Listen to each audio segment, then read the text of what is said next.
ಎಲ್ಲರಿಗೂ ನಮಸ್ಕಾರ ಮಕ್ಕಳೇ. ಇವತ್ತಿನ ತರಗತಿ ಎಲ್ಲರೂ ಕೂಡ ಸ್ವಾಗತವನ್ನು ಕೊಡ್ತಾ ಇದ್ದೀನಿ. ಇವತ್ತಿನ ತರಗತಿಯಲ್ಲಿ ನಾವು 8ನೇ ತರಗತಿಯ ಮತ್ತೊಂದು ಗದ್ಯವಾದಂತಹ ನೀರು ಕೊಡದ ನಾಡಿನಲ್ಲಿ ಶ್ರೀಮತಿ ನೇಮಿಚಂದ್ರ ಅವರು ಬರೆದಿರ್ತಕ್ಕಂತಹ ನೀರು ಕೊಡದ ನಾಡಿನಲ್ಲಿ ಎಂಬುವ ಗದ್ಯ ಭಾಗದ ಬಗ್ಗೆ ತಿಳ್ಕೊಳ್ಳೋಣ ಮಕ್ಕಳೇ. ಈ ಪಾಠಕ್ಕೆ ಹೋಗೋದಕ್ಕಿಂತ ಮುಂಚಿತವಾಗಿ ನೀರು ಕೊಡದ ನಾಡಿನಲ್ಲಿ ಆ ಪಾಠಕ್ಕೆ ಒಂದಷ್ಟು ಪೂರಕವಾಗಿರ್ತಕ್ಕಂಥ ಒಂದಷ್ಟು ವಿಚಾರಗಳನ್ನ ತಿಳ್ಕೊಳ್ಳೋಣ ಮಕ್ಕಳೇ. ನಿಮ್ಗೆಲ್ಲರಿಗೂ ಕೂಡ ಗೊತ್ತಿರೋ ಹಾಗೆ ನಮ್ಮ ಭಾರತ ಅಂತಕ್ಕಂಥದ್ದು ಸಾಂಸ್ಕೃತಿಕವಾಗಿ ಬಹಳ ಜನಪ್ರಿಯವಾಗಿರ್ತಕ್ಕಂತಹ ದೇಶ. ನಮ್ಮ ಭಾರತದ ಸಂಸ್ಕೃತಿ ಅಂತಕ್ಕಂಥದ್ದು ಇಡೀ ವಿಶ್ವಕ್ಕೆ ಮಾದರಿಯಾಗಿರ್ತಕ್ಕಂತಹ ಒಂದು ಅಂಶ. ಸೊ ನಮ್ಮ ಇಡೀ ಭಾರತದ ಸಂಸ್ಕೃತವನ್ನ ಕಲ್ತ್ಕೋಬೇಕು. ಭಾರತದಲ್ಲಿರ್ತಕ್ಕಂಥ ವೇದ ಪುರಾಣಗಳನ್ನ ನಾವು ಕೂಡ ಅರ್ಥೈಸ್ಕೋಬೇಕು, ಓದಬೇಕು, ತಿಳ್ಕೋಬೇಕಂತ ಹೇಳಿ ಇಡೀ ವಿಶ್ವವೇ ಭಾರತದ ಕಡೆ ನೋಡುವಂತಹ ಒಂದು ಸಂದರ್ಭ ಕೂಡ ಬಂದಿದೆ. ಸೊ ಹಾಗಾಗಿ ಅಂತಹ ಒಂದು ಸಂಸ್ಕೃತಿಯಲ್ಲಿ ನಾವು ನಮ್ಮ ಒಂದು ಆಚಾರ ವಿಚಾರಗಳಿರ್ಬೋದು ಅಥವಾ ನಮ್ಮ ಒಂದು ವೇಷಭೂಷಣಗಳಿರ್ಬೋದು, ನಾವು ಇನ್ನೊಬ್ಬರಿಗೆ ಕೊಡ್ತಕ್ಕಂತಹ ಮರ್ಯಾದೆ, ದೊಡ್ಡವರು ಚಿಕ್ಕವರಿಗೆ ಸಲ್ಲಬೇಕಾದಂತಹ ಕೊಡಬೇಕಾದಂತಹ ಮರ್ಯಾದೆ ಆಗಿತ್ತು, ಇವೆಲ್ಲವನ್ನ ಒಟ್ಟಾರೆ ಸೇರಿಸಿ ನಾವು ಸಂಸ್ಕೃತಿ ಸಂಸ್ಕಾರ ಅಂತೇಳಿ ಕರೀತೇವೆ. ಅಂತ ಒಂದು ಸಂಸ್ಕೃತಿಯನ್ನ ಎತ್ತಿ ಈ ಜಗತ್ತಿಗೆ ತೋರಿಸಿಕೊಟ್ಟದ್ದು ನಮ್ಮ ಭಾರತ ದೇಶ.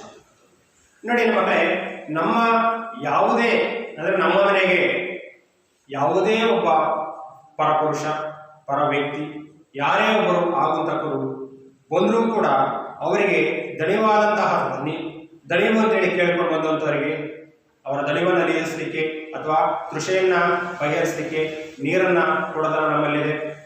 ಹಸಿದು ಬಂದವರಿಗೆ ಅನ್ನವನ್ನ ಕೊಡ್ತಕ್ಕಂಥದ್ದು, ಅವರಿಗೆ ಹೊಟ್ಟೆಯ ಹಸಿವನ್ನ ನೀಗಿಸ್ತಕ್ಕಂಥದ್ದು ನಮ್ಮ ಸಂಸ್ಕೃತಿಯ ಒಂದು ಅಂಗವಾಗಿದೆ ಅಲ್ವಾ. ಸೊ ಇದು ನೆಕ್ಸ್ಟ್ ನಮ್ಮ ಯಾರಾದರೂ ಗುರುತು ಪರಿಚಯ ಇರತಕ್ಕಂಥವ್ರು ಅಥವಾ ಯಾರಾದರೂ ಒಬ್ಬ ನೆಂಟರಿಷ್ಟರು ಬಂದಂತಹ ಸಂದರ್ಭದಲ್ಲಿ ನಮ್ಮ ಮನೆಗೆ ಅವರಿಗೆ ಸಲ್ಲಬೇಕಾದಂತಹ ಒಂದು ಅತಿಥಿ ಸತ್ಕಾರ ಅಂತಕ್ಕಂಥದ್ದು ಹೇಗೆ ಸಲ್ಲಬೇಕು, ಹೇಗೆ ಕೊಡಬೇಕು ಅನ್ನೋದು ನಮಗೆ ಗೊತ್ತಿದೆ. ಹಾಗಾಗಿ ಇವೆಲ್ಲವೂ ಕೂಡ ನಮ್ಮ ಸಂಸ್ಕೃತಿಯ ಪ್ರತೀಕಗಳು. ಸೊ ಇದು ಹೀಗೆ ಇದ್ದಂತಹ ಸಂದರ್ಭದಲ್ಲಿ ಜಾಗತೀಕರಣದ ಪ್ರಭಾವದಿಂದಾಗಿ ವಿಶ್ವದಲ್ಲಿ ಬೇರೆ ಬೇರೆ ದೇಶಗಳಲ್ಲಿ ಯುರೋಪ್ ಆಗಿರ್ಬೋದು ಅಥವಾ ಅಮೆರಿಕ ಆಗಿರ್ಬೋದು ಅಥವಾ ಬ್ರಿಟನ್ ಆಗಿರ್ಬೋದು ಈ ರೀತಿಯ ಒಂದು ಬೇರೆ ಬೇರೆ ದೇಶಗಳಲ್ಲಿ ಜಾಗತೀಕರಣದ ಪ್ರಭಾವದಿಂದಾಗಿ ಹೇಗಾಗಿದೆ ಅಂತಂದ್ರೆ ನಮ್ಮ ಬದುಕಿಗೆ ಅತ್ಯಮೂಲ್ಯವಾಗಿ ಇರ್ತಕ್ಕಂತಹ ಅಗತ್ಯವಾಗಿರ್ತಕ್ಕಂತಹ ಮತ್ತು ಪ್ರಕೃತಿ ಸಹಜವಾಗಿ ಮನುಷ್ಯರಿಗೆ ಉಚಿತವಾಗಿ ಕೊಟ್ಟಿರ್ತಕ್ಕಂತಹ ಗಾಳಿ ಆಗಿರ್ಬೋದು, ಬೆಳಕು ಆಗಿರ್ಬೋದು, ನೀರು ಆಗಿರ್ಬೋದು, ಇವೆಲ್ಲವನ್ನೂ ಕೂಡ ಮಾರಾಟವನ್ನ ಮಾಡ್ತಕ್ಕಂತಹ ಒಂದು ದುಸ್ಥಿತಿಗೆ ಇವತ್ತು ಮನುಷ್ಯ ಒಂದು ತಲುಪಿದ್ದೇನೆ ಅಂದ್ರೆ ತಪ್ಪಾಗಲಿಕ್ಕಿಲ್ಲ ನಮಗೆ. ಸೊ ಅದಕ್ಕೆ ಸಂಬಂಧಪಟ್ಟಂತೆ ಒಂದು ಪೂರಕ ಪಾಠ ಇವತ್ತು ನೀರು ಕೊಡದ ನಾಡಿನಲ್ಲಿ ಇರ್ತಕ್ಕಂಥದ್ದು. ಅದರಲ್ಲಿ ಸಾಕಷ್ಟು ವಿಚಾರಗಳನ್ನು ಕಲಿತಾ ಹೋಗ್ತೀವಿ ನಾವು. ನೋಡಿ, ಇವತ್ತು ಮನುಷ್ಯ ಹೇಗಾಗಿದೆ ಅಂದ್ರೆ ವಿಶ್ವದ ಬೇರೆ ಬೇರೆ ದೇಶಗಳಲ್ಲಿ ಈ ನೀರು ಮನುಷ್ಯನ ಅತ್ಯವಶ್ಯಕವಾಗಿ ಬೇಕಾಗಿರ್ತಕ್ಕಂತಹ ಮನುಷ್ಯ ಊಟ ಇಲ್ಲದಿದ್ರೆ ಬದುಕ್ತಾನಂತೆ. ಅದರ ನೀರನ್ನ ಕುಡಿದೇ ಬದುಕಲಿಕ್ಕೆ ಸಾಧ್ಯ ಇಲ್ಲ. ಕೆಲವು ದಿನಗಳ ಕಾಲ ಹಸಿವನ್ನ ನೀಗಿಸ್ಕೋಬಹುದು ನೀರನ್ನು ಕುಡಿದು. ಸೊ ಅಂತಹ ಮನುಷ್ಯನಿಗೆ ಅತ್ಯವಶ್ಯಕವಾಗಿ ಬೇಕಾಗಿರ್ತಕ್ಕಂತಹ ನೀರನ್ನ ಮಾರಾಟ ಮಾಡ್ತಕ್ಕಂತಹ ಒಂದು ಹುನ್ನಾರ ಬೇರೆ ಬೇರೆ ದೇಶಗಳಲ್ಲಿ ಹಬ್ಬಿದೆ. ದುರಾದೃಷ್ಟವಶ ಆ ಒಂದು ಜಾಗತೀಕರಣದ ಪ್ರಭಾವಕ್ಕೆ ಸಿಲುಕಿಕೊಂಡಂತಹ ಭಾರತದಲ್ಲೂ ಕೂಡ ಅಂತಹ ನೀರನ್ನ ಮಾರಾಟವನ್ನ ಮಾಡ್ತಕ್ಕಂತಹ ದುಸ್ಥಿತಿಗೆ ಭಾರತವೂ ಕೂಡ ಎಲ್ಲೋ ಒಂದು ಕಡೆ ಸಾಕ್ತಾ ಇದೆ. ಇದೊಂದು ಭಾರತದ ಒಂದು ವೈರುಧ್ಯ ಅಂತ ಕೂಡ ಹೇಳ್ಬೋದು. ಅಂತ ಒಂದು ಕೆಟ್ಟ ಪರಿಣಾಮ ಅಂತಕ್ಕಂಥದ್ದು ನಡೀತಾ ಇದೆ. ಜೊತೆಗೆ ಮಕ್ಕಳ ಇನ್ನೊಂದು ಇದಕ್ಕೆ ಪೂರ್ವಕವಾಗಿ ನಾನು ಹೇಳಿಕ್ಕೆ ಇಷ್ಟಪಡ್ತೀನಿ. ಇವತ್ತು ಕೊರೋನಾ ಅಂತಕ್ಕಂತಹ ಮಹಾಮಾರಿಯ ಒಂದು ಸಂದರ್ಭದಲ್ಲಿ ನೀರು ಮಾರಾಟ ಮಾಡೋದಾದ್ರೆ ಪಕ್ಕಕ್ಕಿರಲಿ ಮಕ್ಕಳೇ, ಅದರ ಬಗ್ಗೆ ನೆಕ್ಸ್ಟ್ ಬಹಳಷ್ಟು ವಿಚಾರ ಹೇಳ್ತೀವಿ. ಆದರೆ ಗಾಳಿ ಸಹಜವಾಗಿ ಬೀಸ್ತಕ್ಕಂತಹ ಗಾಳಿ, ಈ ಕೊರೋನಾ ಹೆಮ್ಮಾರಿಯ ಪರಿಣಾಮದಿಂದಾಗಿ ಗಾಳಿಯನ್ನು ಮಾರಾಟ ಮಾಡತಕ್ಕಂತಹ ಒಂದು ದುಸ್ಥಿತಿಗೆ ಇವತ್ತು ಮನುಷ್ಯ ಬಂದಿದ್ದೇನೆ ಅಂತಂದಾಗ ಆ ಜಾಗತೀಕರಣದ ಪ್ರಭಾವ ಎಷ್ಟು ಮಟ್ಟಿಗೆ ಇರಬಹುದು ಅನ್ನೋದನ್ನ ನೀವು ಅರ್ಥ ಮಾಡ್ಕೊಳ್ಳಿ ಅಂದ್ರೆ. ಸೊ ಅಂತಹ ಒಂದು ಕಠಿಣ ಪರಿಸ್ಥಿತಿಯಲ್ಲಿ ನಾವೆಲ್ಲರೂ ಕೂಡ ಇದ್ದೀವಿ. ಈಗ ಗಾಳಿನ ಬಿಡೋಣ, ನಾವು ನೀರಿನ ಬಗ್ಗೆ ಮಾತಾಡೋಣ. ನೀರಿನ ಕುರಿತಾಗಿರ್ತಕ್ಕಂಥ ಒಂದು ಪಾಠ ಇದಾಗಿರೋದ್ರಿಂದ ಆ ನೀರಿನ ಪರಿಣಾಮ, ವ್ಯಾಪಕತೆ, ನೀನು ಜಾಗತೀಕರಣದ ಪ್ರಭಾವಕ್ಕೆ ಸಿಲುಕಿ ನೀರನ್ನ ಕೊಡುವ ಅಥವಾ ಕೊಡದೇ ಇರತಕ್ಕಂತಹ ಸಂಪ್ರದಾಯ ಬೇರೆ ಬೇರೆ ದೇಶಗಳಲ್ಲಿ ಹೇಗೆ ವ್ಯಾಪಕವಾಗಿ ಹಬ್ಬಿದೆ, ಅದರ ಒಂದು ಜಾಲ ಹೇಗೆ ಇದೆ ಅನ್ನೋದನ್ನ ಬಹಳ ಒಂದು ಅಂಕಣ ಬರಹಗಳ ಮುಖಾಂತರವಾಗಿ ನಮ್ಮ ಲೇಖಕಿಯಾಗಿರ್ತಕ್ಕಂತಹ ಶ್ರೀಮತಿ ನೇಮಿಚಂದ್ರ ಅವರು ಬಹಳ ಅರ್ಥಪೂರ್ಣವಾಗಿ ಪ್ರಸ್ತುತ ಗದ್ಯಪಾಠದಲ್ಲಿ ಕಟ್ಟಿಕೊಟ್ಟಾರೆ ಮಕ್ಕಳೇ. ಅದೆಲ್ಲದನ್ನೂ ಕೂಡ ನಾವೀಗ ತಿಳ್ಕೊಳ್ಳೋಣ. ಅದಕ್ಕಿಂತ ಮುಂಚಿತವಾಗಿ ಈ ಒಂದು ಅಂಕಣ ಬರಹವನ್ನ ಗದ್ಯಪಾಠವನ್ನ ಬರೆದಿರತಕ್ಕಂತಹ ನಮ್ಮ ಲೇಖಕಿಯ ಪರಿಚಯವನ್ನ ನಾವೀಗ ಮಾಡಿಕೊಳ್ಳುತ್ತೇವೆ.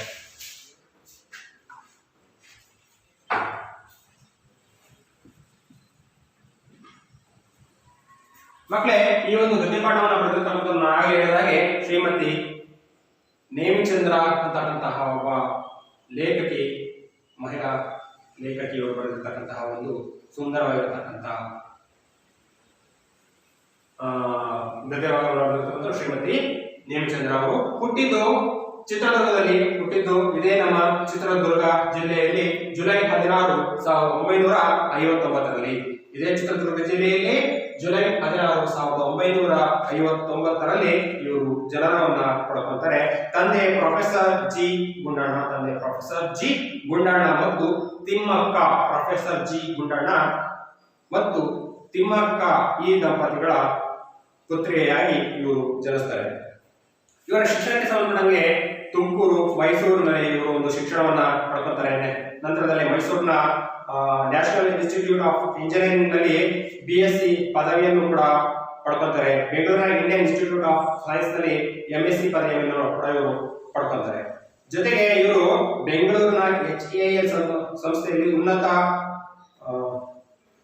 ಉನ್ನತ ತಂತ್ರಜ್ಞಾನ ಅಧಿಕಾರಿಯಾಗಿ ಕೂಡ ಇವರು ಕೆಲಸವನ್ನ ನಿರ್ವಹಿಸಿದರೆ ಅಂತಕ್ಕಂಥ HAL ಗೊತ್ತಾ ಇಲ್ಲ ನಿಮಗೆ. ಸೊ ಅಂತ ಒಂದು HAL ನಲ್ಲಿ ಉನ್ನತ ತಂತ್ರಜ್ಞಾನ ಅಧಿಕಾರಿಯಾಗಿ ಇವರು ಕೆಲಸವನ್ನ ನಿರ್ವಹಿಸಿದರೆ ಅಂತಕ್ಕಂಥ ಒಂದು ಮಾಹಿತಿ ನಮಗೆ ಲಭ್ಯವಾಗುತ್ತೆ.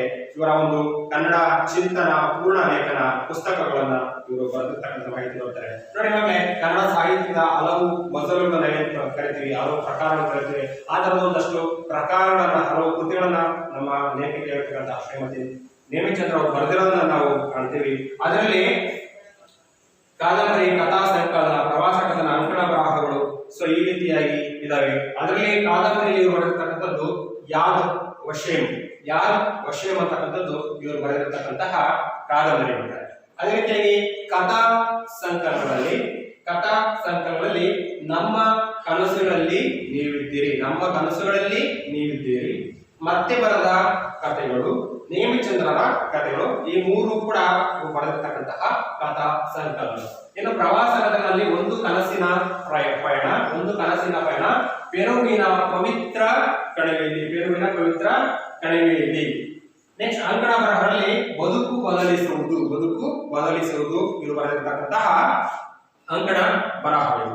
ಮಕ್ಕಳೇ, ಮತ್ತೊಮ್ಮೆ ಹೇಳಿದರೆ ಚಿತ್ರದುರ್ಗ ಜಿಲ್ಲೆಯಲ್ಲಿ ಜುಲೈ 16, 1959ರಲ್ಲಿ ಜನಿಸಿದಂತಹ ಶ್ರೀಮತಿ ನೇಮಿಚಂದ್ರ ಅವರು ಯಾದ್ ವಶೀಂ ಅಂತಕ್ಕಂಥ ಒಂದು ಕಾದಂಬರಿಯನ್ನು ಬರೆದರೆ, ನಮ್ಮ ಕನಸುಗಳಲ್ಲಿ ನೀವಿದ್ದೀರಿ, ಮತ್ತೆ ಬರೆದ ಕಥೆಗಳು, ನೇಮಿಚಂದ್ರರ ಕಥೆಗಳು ಎಂಬುವ ಕಥಾ ಸಂಕಲನ ಬರೆದರೆ, ಒಂದು ಕನಸಿನ ಪಯಣ, ಪೆರುವಿನ ಪವಿತ್ರ ನಾಡಿಯಲ್ಲಿ ಎಂಬುವ ಪ್ರವಾಸ ಕಥನವನ್ನು ಬರೆದರೆ, ಜೊತೆಗೆ ಬದುಕು ಬದಲಿಸುವುದು ಎಂಬುವ ಅಂಕಣ ಬರಹಗಳನ್ನು ಕೂಡ ಇವರು ಬರೆದರೆ, ಇಷ್ಟೆಲ್ಲಾ ಸಾಹಿತ್ಯ ಕೃಷಿಯನ್ನು ಮಾಡಿರ್ತಕ್ಕಂತಹ ಇವರಿಗೆ ಹಲವು ಪ್ರಶಸ್ತಿ ಬಂದಿರೋದನ್ನು ನಾವು ಕಾಣ್ತೀವಿ. ಅದರಲ್ಲಿ ಒಂದು ಯಾವುದು, ಪೆರುವಿನ ಪವಿತ್ರ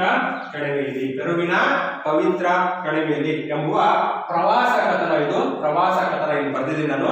ಈ ಪ್ರವಾಸ ಕಥನಕ್ಕೆ ಕರ್ನಾಟಕ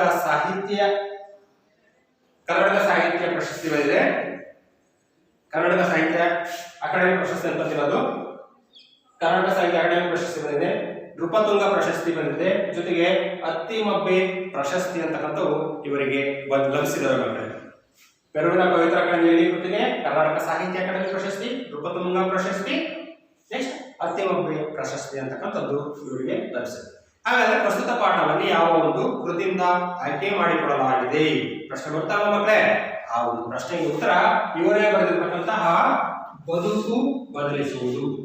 ನೋಡಿ, ಅಂಕಣ ಬರಹ ಇಲ್ಲಿದೆ, ಬದುಕು ಬದಲಿಸುವುದು ಎಂಬುವ ಅಂಕಣ ಬರಹದಿಂದ ಪ್ರಸ್ತುತ ನೀರು ಕೊಡದ ನಾಡಿನಲ್ಲಿ ಎಂಬುವ ಗದ್ಯ ಪಾಠವನ್ನ ಆಯ್ಕೆ ಮಾಡಿಕೊಳ್ಳಲಾಗಿದೆ. ಇದಿಷ್ಟು ಕೂಡ ನಮ್ಮ ಲೇಖಕಿಯರಾಗಿರ್ತಕ್ಕಂತಹ ಶ್ರೀಮತಿ ನೇಮಿಚಂದ್ರ ಅವರ ಪರಿಚಯ ಮಾಡ್ತಾರೆ. ಈಗ ನಾವು ಪಾಠಕ್ಕೆ ಹೋಗೋಣ. ಪಾಠದಲ್ಲಿ ಯಾವ್ಯಾವ ವಿಚಾರಗಳ ಬಗ್ಗೆ ಏನೆಲ್ಲ ಹೇಳಿದ್ದಾರೆ ಅನ್ನೋದನ್ನ ನಾವೀಗ ನೋಡೋಣ. ಮಕ್ಕಳೇ ನೋಡ್ಕೊಳ್ಳಿ. ಪ್ರವೇಶ. ವಿಶ್ವವು ಜಾಗತೀಕರಣದ ಹೆಸರಿನಲ್ಲಿ ಪ್ರಕೃತಿಯಿಂದ ಮಾನವನಿಗೆ ಉಚಿತವಾಗಿ ಲಭ್ಯವಾಗಬಹುದಾದ ಗಾಳಿ, ಬೆಳಕು, ನೀರು ಮತ್ತು ಆಹಾರದಂತಹ ಅತ್ಯವಶ್ಯಕವಾದ ವಸ್ತುಗಳನ್ನ ಹಣ ಗಳಿಸುವ ಮಾರ್ಗವನ್ನಾಗಿ ಪರಿವರ್ತಿಸ ಹೊರಟಿರುವುದು ಆತಂಕಕಾರಿ ವಿಷಯವಾಗಿದೆ. ಭಾರತೀಯರಾದ ನಾವು ಮಾನವೀಯತೆಗೆ ಬೆಲೆ ಕೊಟ್ಟು ಬಳಲಿ ಬಂದವರಿಗೆ ನೀರು, ಹಸಿದು ಬಂದವರಿಗೆ ಅನ್ನವನ್ನಿಕ್ಕಿ ಮೌಲ್ಯಯುತ ಸಂಸ್ಕೃತಿ ಕಾಪಾಡಿಕೊಂಡು ಬಂದಿರುವುದು ವಿಶ್ವವೇ ಹೆಮ್ಮೆ ಪಡುವ ಸಂಗತಿಯಾಗಿದೆ. ಆದರೆ ವಿಶ್ವದ ಜಾಗತೀಕರಣದ ಹೊಡೆತಕ್ಕೆ ಸಿಲುಕಿದ ನಮ್ಮ ನಗರಗಳಿಂದು ಕೊಳ್ಳುಬಾಕತನವನ್ನ, ಲಂಚಕೋರತನವನ್ನ ಹುಟ್ಟುಹಾಕಿ ವಿಶ್ವದ ಮಾರುಕಟ್ಟೆಯಾಗಲು ಹೊರಟಿರುವುದು ಒಂದು ಅಪಾಯಕಾರಿ ಎಂಬ ವೈಚಾರಿಕ ಚಿಂತನೆಯನ್ನ ಹಾಗೂ ನಮ್ಮ ಸಂಸ್ಕೃತಿಯ ಹಿರಿಮೆಯನ್ನು ಕಾಪಾಡಿಕೊಳ್ಳುವ ಅನಿವಾರ್ಯತೆಯನ್ನ ನೀರು ಕೊಡದ ನಾಡಿನಲ್ಲಿ ಈ ಗದ್ಯ ಪಾಠದಲ್ಲಿ ಅತ್ಯುತ್ತಮವಾಗಿ ಚಿತ್ರಿಸಿದೆ. ನೋಡಿ, ಬಹಳ ಮುಖ್ಯವಾಗಿ ಇಡೀ ಪಾಠದಲ್ಲಿ ನಾವು ಗಮನಿಸಬೇಕಾಗಿರ್ತಕ್ಕಂಥ ಅಂಶ ಮಕ್ಕಳಿಗೆ ಬಹಳ ಚೆನ್ನಾಗಿ ಕೊಟ್ಟದಲ್ಲಿ ಕೊನೆಯದಾಗಿ ಕೊಳ್ಳುಬಾಕತನವನ್ನ, ಲಾಭಕೋರತನವನ್ನ ಹುಟ್ಟುಹಾಕಿ ವಿಶ್ವದ ಮಾರುಕಟ್ಟೆಯಾಗಲು ಹೊರಟಿರುವುದು ಬಲು ಅಪಾಯಕಾರಿ ಆಯ್ತಾ ಎಂಬ ವಿಚಾರವನ್ನ, ವೈಚಾರಿಕ ಚಿಂತನೆಯನ್ನ ಹಾಗೂ ನಮ್ಮ ಸಂಸ್ಕೃತಿಯ ಹಿರಿಮೆಯನ್ನ ಕಾಪಾಡಿಕೊಳ್ಳುವುದು ಅನಿವಾರ್ಯ. ಈ ಅಂಶಗಳನ್ನ ಈ ಪ್ರಸ್ತುತ ಪಾಠದಲ್ಲಿ ಬಹಳ ಸುಂದರವಾಗಿ, ಅತ್ಯುತ್ತಮವಾಗಿ ಕೊಟ್ಟಿದ್ದಾರೆ ಮಕ್ಕಳೇ. ಅದೆಲ್ಲದನ್ನು ಕೂಡ ಈಗ ಹೇಳ್ತಾ ಹೋಗೋಣ. ಮಕ್ಕಳೇ, ಪುಸ್ತಕವನ್ನ ಎಲ್ಲರೂ ಕೂಡ ಓಪನ್ ಮಾಡಿ ನೋಡ್ಕೊಳ್ಳಿ.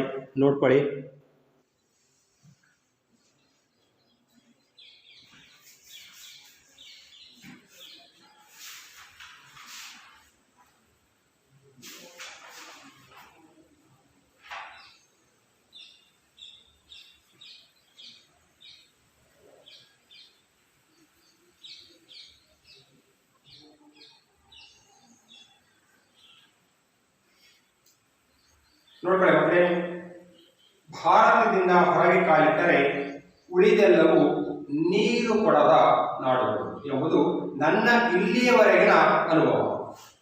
ನೋಡಿ ಮಕ್ಕಳೇ, ನಮ್ಮ ಲೇಖಕಿಯರಾಗಿರ್ತಕ್ಕಂತಹ ಶ್ರೀಮತಿ ನೇಮಿಚಂದ್ರ ಅವರು ಪ್ರವಾಸ ಹೋಗಿರ್ತಾರೆ. ಪ್ರವಾಸ ಅಂದ್ರೆ ಗೊತ್ತಿದೆ ಮಕ್ಕಳೇ, ಸ್ಥಳೀಯ ಪ್ರವಾಸ, ದೇಶೀಯ ಪ್ರವಾಸ ಮತ್ತು ವಿದೇಶಿ ಪ್ರವಾಸ, ಈ ರೀತಿಯ 3 ವಿಭಾಗಗಳಲ್ಲಿ ನಾವು ನೋಡ್ತೀವಿ. ಪ್ರವಾಸ ಸಾಹಿತ್ಯವನ್ನು ನಾವು ನೋಡ್ತೀವಿ. ಸೊ ಅದರಲ್ಲಿ ಹೇಗೆ ವಿದೇಶಿ ಪ್ರವಾಸ, ಹೊರದೇಶಕ್ಕೆ ಹೋದಂತಹ ಸಂದರ್ಭದಲ್ಲಿ ಇವರಿಗೆ ವಿದೇಶದಲ್ಲಿ ಆದಂತಹ ಅನುಭವಗಳನ್ನ, ಅದರಲ್ಲೂ ವಿಶೇಷವಾಗಿ ನೀರಿನ ವಿಚಾರವಾಗಿ ಇವರಿಗೆ ಏನೇನೆಲ್ಲ ಅನುಭವವಾಯಿತು ಅನ್ನೋದನ್ನ ಈ ಪಾಠದಲ್ಲಿ ನಮಗೆ ಕೊಟ್ಟಿದ್ದಾರೆ ಎಂಬುದನ್ನು ನಾವು ಇಲ್ಲಿವರೆಗೆ ಅನುಭವ ನೋಡ್ರಿ. ಎರಡು ವಾರ ಕಳೆದಿದೆ, ಊರು ಅಲೆದಿದ್ದಾಯಿತು. ದಿನವೂ ಅಸಾಧ್ಯ ಬಾಯಾರಿಕೆ, ಕೋಲಾಗಳು, ಫ್ರೆಂಚ್ ವೈನ್, ಬಿಯರ್ ಬಾಟಲಿಗಳಲ್ಲಿ ಕಣ್ಣಿನ ರಸ ಧಾರಾಳವಾಗಿ ದೊರೆಯುತ್ತವೆ, ಕುಡಿಯಲು ನೀರು ಸಿಗಲ್ಲ. ನೋಡಿ, ನಮ್ಮ ಭಾರತದಿಂದ ವಿಶ್ವದ ಬೇರೆ ಬೇರೆ ರಾಷ್ಟ್ರಗಳಿಗೆ ಇವರು ಇದುವರೆಗೂ ಕೂಡ ಪ್ರಯಾಣವನ್ನು ಮಾಡಿದರೆ, ಆದರೆ ಯಾವ ದೇಶಕ್ಕೆ, ಎಲ್ಲಿ ಯಾವ ದೇಶದ ಯಾವ ಸ್ಥಳಕ್ಕೆ ಹೋದರೂ ಕೂಡ ನಮ್ಮ ಭಾರತದ ಹೊರತಾಗಿ ಯಾವ ದೇಶದಲ್ಲೂ ಕೂಡ ನೀರನ್ನ ಕೊಡ್ತಕ್ಕಂತಹ ಸಂಪ್ರದಾಯ ಅಂತಕ್ಕಂಥದ್ದು ಇಲ್ಲವೇ ಇಲ್ಲಂತೆ. ಹಾಗಾದ್ರೆ ಏನ್ ಸಿಗುತ್ತೆ ನೀರಿನ ಬದಲಾಗಿ ಅಂತಂದ್ರೆ ಅಲ್ಲಿ ಬಾಯಾರಿಕೆ ಆಗುತ್ತೆ. ಬಾಯಾರಿಕೆ ಆದಾಗ ನೀರನ್ನ ಕೊಡ್ತಕ್ಕಂಥದ್ದು ಸಹಜವಾಗಿರ್ತಕ್ಕಂತಹ ಅಂಶ. ಆದ್ರೆ ಅಲ್ಲಿ ನೀರೇ ಕೊಡಲ್ಲ. ಆದ್ರೆ ನೀರು ಬಂದು ಏನ್ ಕೊಡ್ತಾರಂದ್ರೆ ಕೋಲಾಗಳು ಕೊಡ್ತಾರಂತೆ, ಫ್ರೆಂಚ್ ವೈನ್ ಕೊಡ್ತಾರಂತೆ, ಬಿಯರ್ ಬಾಟಲಿ ಕೊಡ್ತಾರಂತೆ, ಅಥವಾ ಬಿಯರ್ ಬಾಟಲಿನಲ್ಲಿ ಹಣ್ಣಿನ ರಸ ತುಂಬಿ ಅವನ್ನ ಕೊಡ್ತಾರೆ.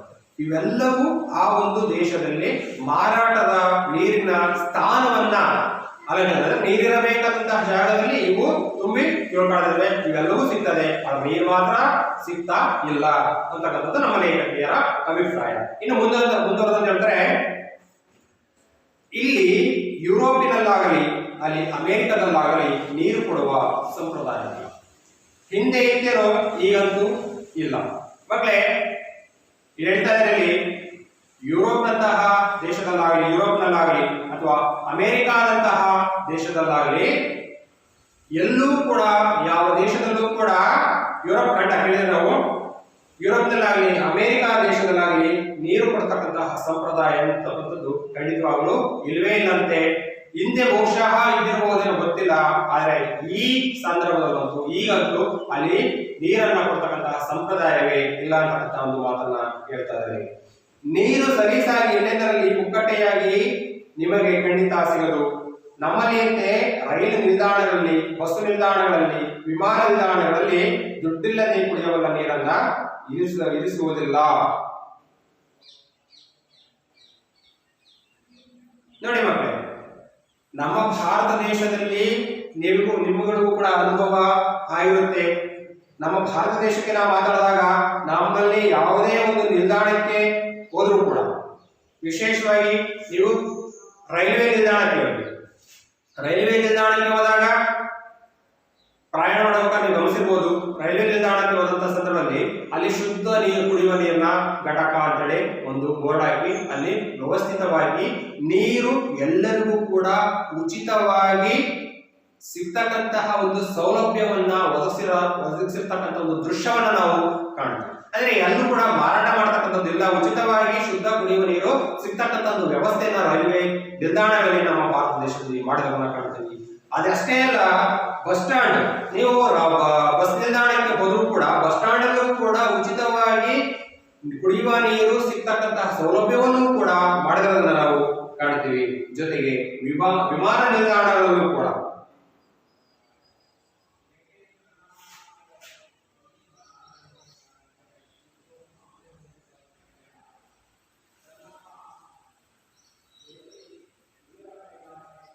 ನೋಡಿ ನಮ್ಮನೆಲ್ಲ ಸಿಗುತ್ತೆ, ಆದರೆ ವಿದೇಶದಲ್ಲಿ ಇವರು ಇರ್ತಕ್ಕಂಥದ್ದನ್ನ ಇವರು ಇಲ್ಲಿ ಹೇಳಿದ್ರಿಂದ ನಮ್ಮಲ್ಲಿ ಸಿಗೋ ಹಾಗೆ ರೈಲ್ವೆ ನಿಲ್ದಾಣಗಳಲ್ಲಾಗಲಿ ಅಥವಾ ಬಸ್ ನಿಲ್ದಾಣಗಳಲ್ಲಾಗಲಿ ಅಥವಾ ವಿಮಾನ ನಿಲ್ದಾಣಗಳಲ್ಲಾಗಲಿ ನಮ್ಮಲ್ಲಿ ಸಿಗೋ ಹಾಗೆ ಉಚಿತವಾಗಿ ಪುಕ್ಕಟೆಯಾಗಿ ಶುದ್ಧ ಕುಡಿಯುವ ನೀರು ಅಂತಕ್ಕಂಥದ್ದು ಎಲ್ಲೂ ಕೂಡ ವಿದೇಶಗಳಲ್ಲಿ ಸಿಗದೆ ಇರುವಂತೆ. ಹೋಟೆಲ್ ಒಂದಕ್ಕೆ ಹೊಕ್ಕು ನೀರು ಮಾತ್ರ ಕುಡಿದು ಬಾಯಿದಾಗ ಈಗಲೂ ಹೋಟೆಲ್ ಒಂದಕ್ಕೆ ಹೊಕ್ಕು ನೀರು ಮಾತ್ರ ಕುಡಿದು ಬರಬಹುದಾದ ಸವಲತ್ತು ಇಲ್ಲಿಲ್ಲ. ನಮ್ಮಲ್ಲಿದೆ ಮಕ್ಕಳೇ. ನೀವು ಎಲ್ಲಾದ್ರೂ ಯಾವ್ದೊಂದು ಸಿಟಿಗೆ ಹೋಗಿರ್ತೀರಿ, ನಗರಕ್ಕೆ ಹೋಗಿರ್ತೀರಿ ಅಂತಂದಾಗ ನೀವು ತಿಂಡಿ ತಿನ್ಲಿಕ್ಕೆ ಹೋದ ಮಾತ್ರ ನೀವು ನೀರು ಕುಡಿಬೇಕು ಅನ್ನೋದು ಇಲ್ಲ. ನಮ್ಮಲ್ಲಿ ಯಾವುದೇ ಹೋಟೆಲ್ಗೆ ಹೋಗಿ ಸುಮ್ಮನೆ ಅಲ್ಲಿ ನೀರಿಟ್ಟಿರ್ತಾರೆ, ಪ್ರತಿಯೊಂದು ಟೇಬಲ್ ಮೇಲೆ ನೀರಿನ ಒಂದು ವ್ಯವಸ್ಥೆಯನ್ನು ಮಾಡಿರ್ತಾರೆ. ಆ ನೀರನ್ನ ಕುಡಿದು ಬಂದ್ರು ಕೂಡ ನೀನು ಬಂದು ಯಾಕೆ ನೀರು ಕುಡಿದೋದೆ ಅಂತ ಯಾರು ಕೂಡ ನಮ್ಮಲ್ಲಿ ಪ್ರಶ್ನೆ ಮಾಡೋದಿಲ್ಲ ನಮಗೆ. ಆದ್ರೆ ವಿದೇಶದಲ್ಲಿ ಕಂಪ್ಲೀಟ್ ಆಗಿ ಅದಕ್ಕೆ ಆಪೋಸಿಟ್. ಹಾಗಾಗಿ ವಿದೇಶದಲ್ಲಿ ಎಲ್ಲೂ ಕೂಡ ಯಾವ ಹೋಟೆಲ್ ಹೋದ್ರೂ ಕೂಡ ಆ ತರದ ನೀರನ್ನ ಇರ್ತಕ್ಕಂತ ಒಂದು ವ್ಯವಸ್ಥೆ ಕಂಡು ಬರೋದೇ ಇಲ್ವಾ.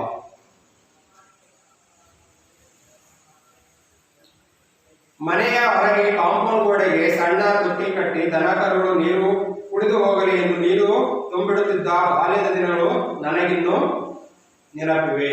ನೋಡಿ ಮಕ್ಕಳೇ, ಹಳ್ಳಿ ಕಡೆ ಒಂದು ವಾತಾವರಣಕ್ಕೆ ನಾವು ಬಂದಿದ್ದಾದ್ರೆ ಇಡೀ ಒಂದು ಊರಿಗೆ ಒಂದು ದೊಡ್ಡದಾಗಿರ್ತಕ್ಕಂತಹ ಒಂದು ತಟ್ಟಿ ಅಂತ ಕರಿತೀವಿ ನಾವು. ದೊಡ್ಡದಾಗಿರ್ತಕ್ಕಂಥ ಒಂದು ತಟ್ಟಿಯನ್ನ ಕಟ್ಟಿಸ್ತಾ ಇದ್ರು. ಸೊ ತಟ್ಟಿಯನ್ನ ಕಟ್ಟಿಸ್ತಕ್ಕಂಥ ಒಂದು ಉದ್ದೇಶ ಆ ಊರಿನಲ್ಲಿರ್ತಕ್ಕಂತಹ ಒಂದಷ್ಟು ಮಹಿಳೆಯರು ನೀರನ್ನ ಇಟ್ಕೊಂಡು ಹೋಗ್ಲಿ ಅನ್ನೋದು ಇರ್ಬೋದು, ಜೊತೆಗೆ ಬಟ್ಟೆ ಬರೆಗಳನ್ನ ಶುಚಿಗೊಳಿಸ್ಕೊಳ್ಳಿ ಅನ್ನೋದೊಂದಿರಬಹುದು, ಜೊತೆಗೆ ಯಾವುದೇ ಪ್ರಾಣಿ ಅಥವಾ ಪಕ್ಷಿ ಬಂದ್ಬಿಟ್ಟು ಆ ನೀರಿನ ಸವಲತ್ತನ್ನ ಬಳಸ್ಕೊಂಡು ತನ್ನ ಒಂದು ದಾಹವನ್ನ ನೀಗಿಸಿಕೊಂಡು ಹೋಗ್ಲಿ ಅನ್ನೋ ಒಂದು ಸದುದ್ದೇಶವನ್ನ ಇಟ್ಕೊಂಡು ಪ್ರತಿಯೊಂದು ಗ್ರಾಮದಲ್ಲೂ ಕೂಡ ಒಂದು ದೊಡ್ಡದಾಗಿರ್ತಕ್ಕಂತಹ ನೀರಿನ ತಟ್ಟೆಗಳನ್ನ ಕಟ್ತಕ್ಕಂಥದ್ದನ್ನ ನಮ್ಮಲ್ಲಿ ನಾವು ಸಹಜವಾಗಿ ಕಾಣ್ತೀವಿ. ಆದ್ರೆ ವಿದೇಶದಲ್ಲೆಲ್ಲೂ ಕೂಡ ಆ ತರದ ಒಂದು ವ್ಯವಸ್ಥೆ ಅಂತಕ್ಕಂಥದ್ದು ಇಲ್ಲಂತೆ. ನೋಡಿ, ದನಕರು ಕುಡಿದು ಹೋಗಲಿ ಎಂದು ನೀರು ತುಂಬಿಡುತ್ತಿದ್ದ ಬಾಲ್ಯದ ನೆನಪಿವೆ. ನಾಳೆ ನಮ್ಮ ಲೇಖಕಿಯರು ಕೂಡ ಆ ತರದ ಅನುಭವಗಳು ಅವರು ಚಿಕ್ಕವರು ಆಗಿರ್ತಕ್ಕಂಥ ಸಂದರ್ಭದಲ್ಲಿ ಅವರ ಹಳ್ಳಿಗಳಲ್ಲಿ ಆ ತರದ ವ್ಯವಸ್ಥೆ ಇರೋದನ್ನ ಈಗ ಅವರು ಸ್ಮರಿಸ್ಕೊಳ್ತಾ ಇದ್ದಾರೆ, ನೆನಪಿಸ್ಕೊಳ್ತಾ ಇದ್ದಾರೆ.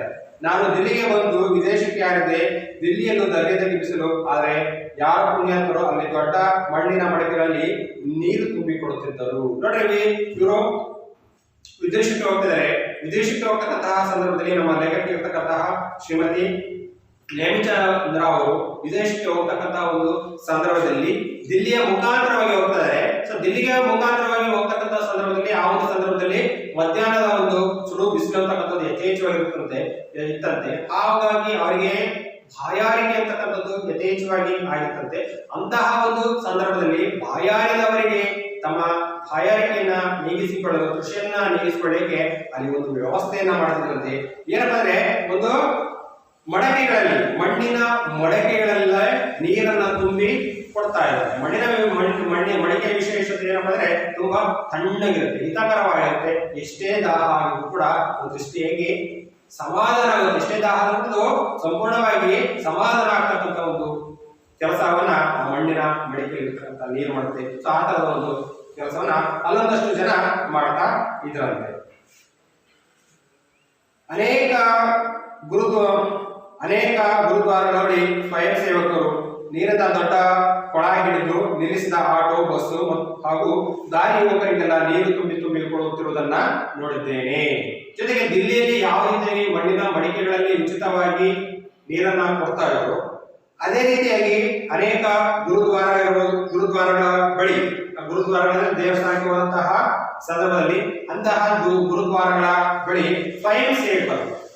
ಸ್ವಯಂ ಸೇವಕರು ಒಂದಷ್ಟು ಜನ ಏನ್ ಮಾಡ್ತಾರೆ, ದೊಡ್ಡ ದೊಡ್ಡ ಕೊಳಾಯಿಗಳಲ್ಲಿ ನೀರನ್ನ ಹಿಡಿದು, ದೊಡ್ಡ ಏನೋ ಸಾಮಗ್ರಿ ಕೊಳಾಯಿಗಳಲ್ಲಿ ನೀರನ್ನ ಇಟ್ಕೊಂಡ್ಬಿಟ್ಟು ಅಲ್ಲಿರ್ತಕ್ಕಂತಹ ನಿಲ್ಲಿಸಿದ ಆಟೋ, ಬಸ್ಸು ಅಥವಾ ದಾರಿ ಹೋಗ್ರು, ಸೊ ಆಟೋದಲ್ಲಿ ಪ್ರಯಾಣ ಮಾಡ್ತಕ್ಕಂಥವ್ರಿಗೆ, ಬಸ್ಸುಗಳಲ್ಲಿ ಪ್ರಯಾಣ ಮಾಡ್ತಕ್ಕಂಥವರಿಗೆ, ಮತ್ತು ಅಲ್ಲಿ ಯಾರಾದ್ರೂ ಬರಿಗಾಲಲ್ಲಿ ನಡೆದು ಹೋಗ್ತಕ್ಕಂತಹ ದಾರಿ ಹೋಗೋರಂತೆ ಕಟ್ಟುವೋ ಅವರೆಲ್ಲರಿಗೂ ಕೂಡ ನೀರನ್ನ ತುಂಬಿ ಕೊಡ್ತಾ ಇದ್ದಾರೆ. ಸೊ ಅದೆಲ್ಲವೂ ಕೂಡ ನಮ್ಮ ಭಾರತ ದೇಶದಲ್ಲಿ ಇರ್ತಕ್ಕಂಥ ಒಂದು ಸಂಸ್ಕೃತಿ.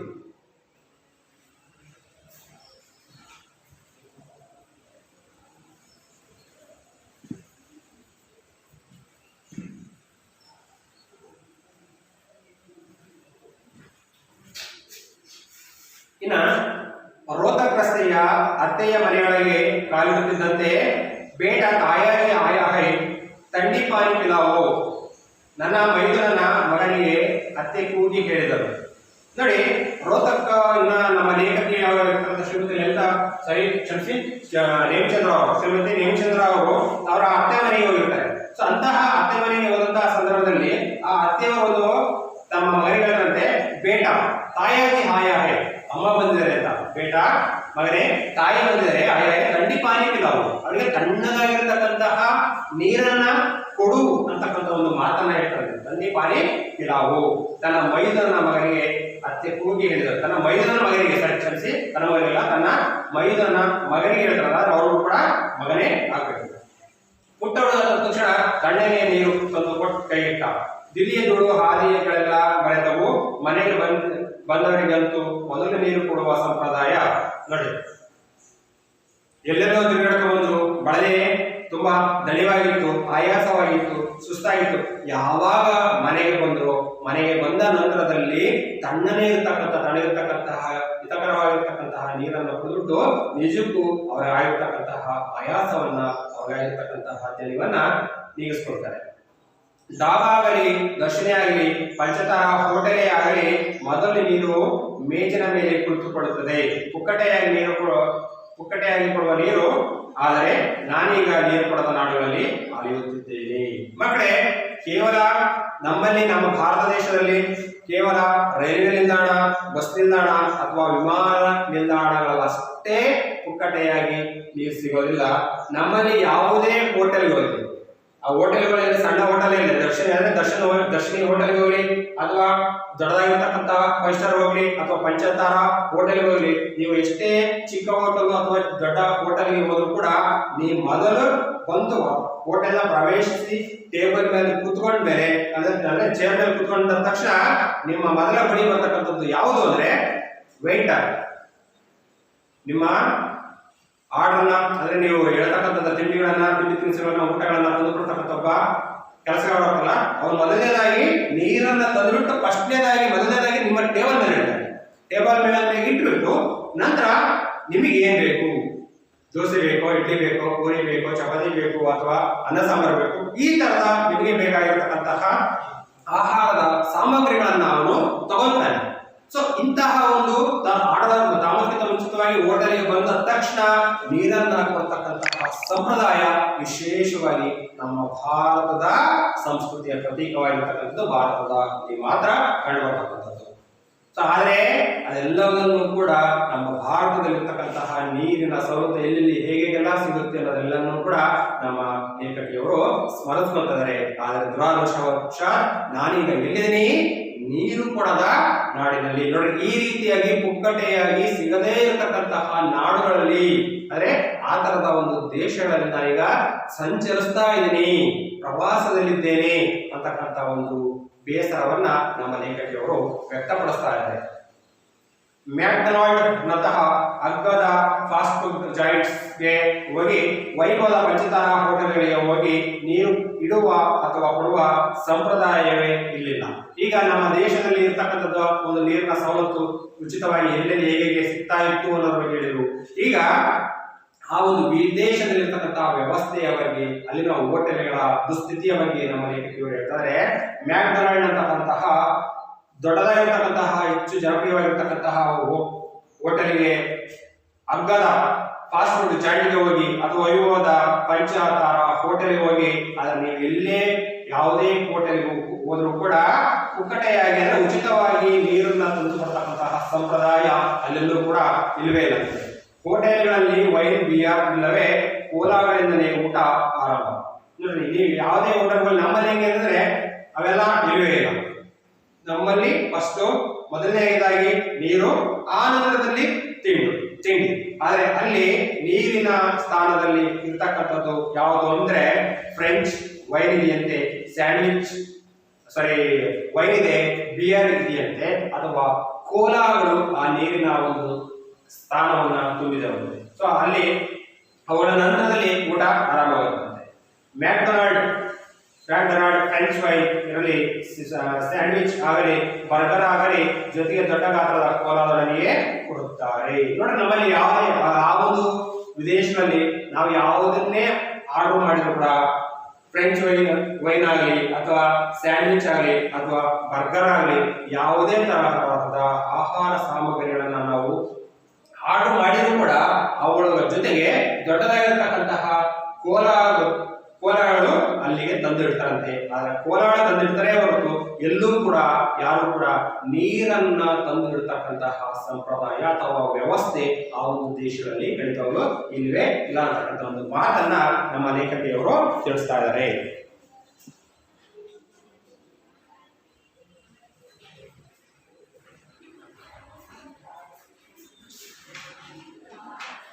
ಮಕ್ಕಳೇ,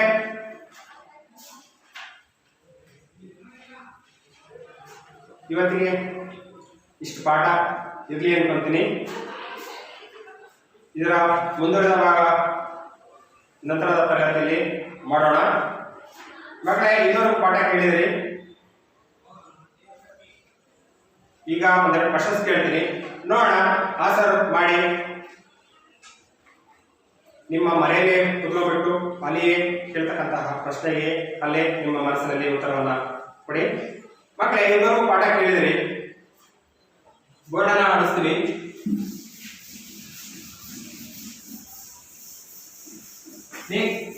ನಮ್ಮ ಲೇಖಕಿಯವರಾಗಿರ್ತಕ್ಕಂತಹ ಶ್ರೀಮತಿ ನೇಮಿಚಂದ್ರ ಅವರು ಎಲ್ಲಿ ಮತ್ತು ಎಷ್ಟರಲ್ಲಿ ಹುಟ್ಟಿದ್ರು? ನಮ್ಮ ಲೇಖಕಿಯವರಾಗಿರ್ತಕ್ಕಂತಹ ಶ್ರೀಮತಿ ನೇಮಿಚಂದ್ರ ಅವರು ಎಲ್ಲಿ ಮತ್ತು ಎಷ್ಟರಲ್ಲಿ ಹುಟ್ಟಿದ್ರು? ಹೇಳಿ ಮಕ್ಕಳು ನೋಡೋಣ. ಚಿತ್ರದುರ್ಗ ಜಿಲ್ಲೆಯಲ್ಲಿ ಜುಲೈ 16, 1959ರಲ್ಲಿ ಬರೆದಿದೆ. ಚಿತ್ರದುರ್ಗ ಜಿಲ್ಲೆಯಲ್ಲಿ ಜುಲೈ 16, 1959ರಲ್ಲಿ ಹುಟ್ಟಿದ್ರು ಅಂತೇಳಿ ಹೇಳಿದೆ. ತಂದೆ ತಾಯಿ ಹೆಸರೇನು? ಪ್ರೊಫೆಸರ್ ಜಿ ಗುಂಡಣ್ಣ ಮತ್ತು ತಿಮ್ಮಕ್ಕ ಅವರ ಸುಂದರ ದಂಪತಿಯವರ ಸುಪುತ್ರಿ ಇವರು. ಹಾಗಾದ್ರೆ ಬರೆದಿರ್ತಕ್ಕಂಥ ಕಾದಂಬರಿ ಯಾವುದು? ಯಾದ್ ವಶೀಂ ಅಂತಕ್ಕಂಥದ್ದು ಇವರು ಬರೆದಿರ್ತಕ್ಕಂತಹ ಕಾದಂಬರಿ. ಹಾಗಾದ್ರೆ ಇವರು ಬರೆದಿರ್ತಕ್ಕಂತಹ ಪ್ರವಾಸ ಕಥನಗಳು ಯಾವುವು? ಎರಡು ಬರೆದಿದೆ ಇಲ್ಲಿ, ಈಗ ತಾನೇ ಹೇಳಿಸಿದೆ. ಯಾವುದು ಎರಡು ಕಾದಂಬರಿಗಳನ್ನು ಬರೆದರೆ ಇವರು? ಒಂದು ಕನಸಿನ ಕಾರಣ. ಮತ್ತೊಂದು ಯಾವುದು? ಪೆರುವಿನ ಪವಿತ್ರ ಕಣಿವೆಯಲ್ಲಿ, ಪೆರುವಿನ ಪವಿತ್ರ ಕಣಿವೆಯಲ್ಲಿ ಇವರು ಬರೆದಿರ್ತಕ್ಕಂತಹ ಒಂದು ಪ್ರವಾಸ ಕಥನಗಳು ಅಲ್ವಾ. ಹಾಗಾದ್ರೆ ಇವ್ರಿಗೆ ಬಂದಿರತಕ್ಕಂತಹ ಪ್ರಶಸ್ತಿಗಳು ಯಾವುವು? ಪೆರುವಿನ ಪವಿತ್ರ ಕಣಿವೆಯಲ್ಲಿ ಎಂಬಂತಹ ಕೃತಿಗೆ ಕರ್ನಾಟಕ ಸಾಹಿತ್ಯ ಅಕಾಡೆಮಿ ಪ್ರಶಸ್ತಿ ಬಂದಿದೆ, ನೃಪತುಂಗ ಪ್ರಶಸ್ತಿ ಬಂದಿದೆ, ಜೊತೆಗೆ ಅತ್ತಿಮಬ್ಬೆ ಪ್ರಶಸ್ತಿ ಅಂತಕ್ಕಂಥದ್ದು ಕೂಡ ಇವರಿಗೆ ಲಭಿಸಿದೆ ಅಲ್ವಾ.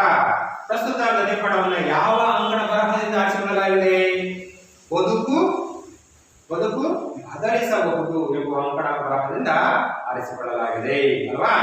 ಹಾಗಾದ್ರೆ ಪಾಠಕ್ಕೆ ಸಂಬಂಧಪಟ್ಟಂತೆ ಇದು ಕವಿ ಪರಿಚಯಕ್ಕೆ ಸಂಬಂಧಪಟ್ಟಂತಾಯ್ತು. ಪಾಠಕ್ಕೆ ಸಂಬಂಧಪಟ್ಟಂತೆ ಎಲ್ಲೆಲ್ಲಿ ನೀರು ಕೊಡುವ ಸಂಪ್ರದಾಯ ಇಲ್ಲ, ಎಲ್ಲೆಲ್ಲಿ ನೀರು ಕೊಡುವ ಸಂಪ್ರದಾಯ ಇಲ್ಲ. ಯುರೋಪ್ನಲ್ಲಾಗಲಿ ಅಮೆರಿಕಾದಲ್ಲಾಗಲಿ ನೀರನ್ನ ಕೊಡ್ತಕ್ಕಂತಹ ಸಂಪ್ರದಾಯ ಇಲ್ಲವೇ ಇಲ್ಲ. ಮನೆಗೆ ಬಂದವರನ್ನ ಹೇಗೆ ಸತ್ಕರಿಸುವ ಸಂಪ್ರದಾಯ ನಮ್ಮಲ್ಲಿದೆ.